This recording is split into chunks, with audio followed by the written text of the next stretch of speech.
నిత్యపిత యేసుక్రీస్తు నాథుని వెలలేని తిరు రక్త ఫలములను చూచి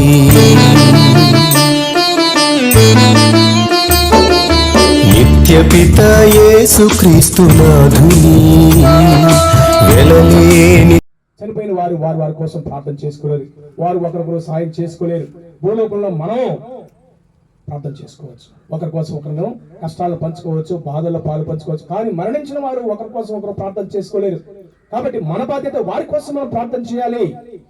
వారు దేవుని సన్నిధి చేరిన తర్వాత అప్పుడు వారు మన కోసం ప్రార్థన చేస్తారు. ప్రియ దేవుని బిడ్డలారా, కాబట్టి ఈ రోజు మరి మన యొక్క కుటుంబంలో ఎవరైతే మరణించి ఉన్నారో వాళ్ళని స్మరించుకొని ఈ రోజు మన ఇక్కడ చేరి ప్రార్థన చేస్తున్నాం. మన కథోలిక స్త్రీ సభ సకల మృతుల సంస్మరణను కొనియాడడం ఒక మంచి సాంప్రదాయం.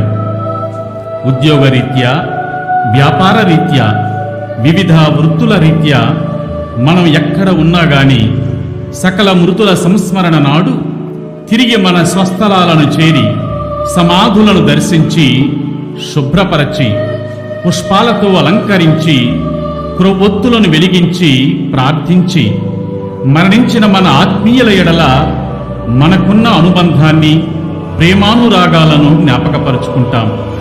అందుకే ఉత్తరించు స్థలములో ఉన్న సకల విశ్వాసుల